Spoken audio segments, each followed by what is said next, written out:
ম্যাচে ফিরে আপনি যেহেতু বললেন সাইফ হাসান দারুণ পারফর্ম করেছে, তার হয়তো খেলারই কথা ছিল না, আমরা সবাই ধারণা করছিলাম যে সোহান হয়তো খেলবে, সেই জায়গায় তিনি বোলিংয়ে পার্ট টাইম, আর আপনার সাথে আমার কথা হচ্ছিল যে সে হয়তো তাকে কয়েকটা ওভার করানো যাবে, সেই জন্য আসলেন, ব্রেক থ্রু দিলেন, জোড়া উইকেট নিলেন, আবার ব্যাটিংয়ে যখন নামলেন তখনও দারুণ করেন। হৃদয়ের আগে তাকে পাঠানো হয়েছে, মানে সব মিলিয়ে মোটামুটি তার কাছে একটা চ্যালেঞ্জ। সাইফকে নিয়ে অনেক কথা হচ্ছে, যেটা স্বাভাবিকভাবেই হয়। সাইফ কি আসলে ফ্লুক নাকি? সাইফ ফ্লুক কিনা আমি এখনই তার পারফরমেন্স আপনি যেটা বললেন আমি আল্লাহতে আটখানা হয়ে যাচ্ছি না, কারণ তিনি অস্ট্রেলিয়া যে টিমের সঙ্গে খেলে আসছেন, যে বোলারদের তিনি ফেস করে আসছেন, ইভেন এখানে ডাচদের যে ফেস করলেন, এদের মান কিন্তু আমরা দেখেছি। ডাচদের যে মেন পেসার তার গতি হচ্ছে 122-20।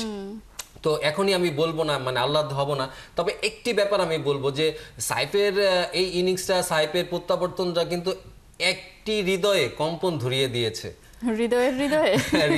হৃদয়ে কিন্তু একটি বিট কাজ করবে, কারণ এতদিন কিন্তু ন্যাশনাল টিমে দেখা যেত তিনি কম্পিট তার প্রতিদ্বন্দ্বিতা ছিল মেহেদী হাসান মিরাজ, যে মিরাজও খারাপ করছে, সেও খারাপ করছে, তো মন্দের ভালোর থেকে কিছু, সেখানে কিন্তু একটা কল নক কিন্তু দিয়ে রাখলেন আসলে আমাদের সাইফ। এবং সাইফের যে ব্যাপারটি আপনি যদি বলেন যে তার একজন, মানে আমরা বোলিংও একজন পেয়ে গেলাম, বোলিং অলরাউন্ডার, আমি কিন্তু তার ভিতরে এখনই বলছি না, তার ভিতরে কিছুটা নাসির হোসেনের মানে ছায়া দেখতে পাচ্ছি, যে হয়তো ভবিষ্যতে তিনি যদি ধারাবাহিক থাকেন সেই জায়গাটায় তিনি পৌঁছে যেতে পারবেন, যে একটা আস্থা, হয়তো 1-2 ওভার বোলিং করবেন, কোনো ম্যাচে করবেন না, একটু 15-20টা বল খেলবেন, এই যে ইম্প্যাক্টটা তাকে দিয়ে এটা হতে পারে আমার মনে হচ্ছে। আমি এখনো বলছি তার যে কালকের ইনিংসটাই যদি আমরা ধরি, যে কালকের ইনিংসটা নিয়ে অনেক কথা হচ্ছে, হ্যাঁ তিনি ভালো করেছেন, শুরুতে এসে একটু কেমন শাই ছিলেন, পরে কিন্তু তিনি ছক্কা মেরেছেন, 3টি ছক্কা, বাট 3টি ছক্কা তিনি ব্যাক টু ব্যাক ছক্কা মেরে ম্যাচ জিতিয়েছেন, মানে এই ধরনের ফিনিশিং আমরা দেখতে চাই। এই ধরনের ফিনিশিং আপনি দেখেন, ওখানে কোনো ঝুঁকি ছিল না, কোনো কিছু ছিল না, হারানো কিছু ছিল না, এবং বল যে বোলারটা ছিল তার আমি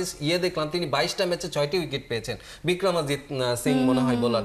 তো এই ধরনের বোলারকে আমি যেটা বলতে চাচ্ছি যে সাইফের ভিতর আছে, তার কনফিডেন্সটা অবশ্যই বিল্ড করবে, এবং তাকে পাওয়াতে দলেরও একটা হেলদি কম্পিটিশন হবে, বাট এখনই আল্লাহ আটখানা হওয়ার কিছু নেই।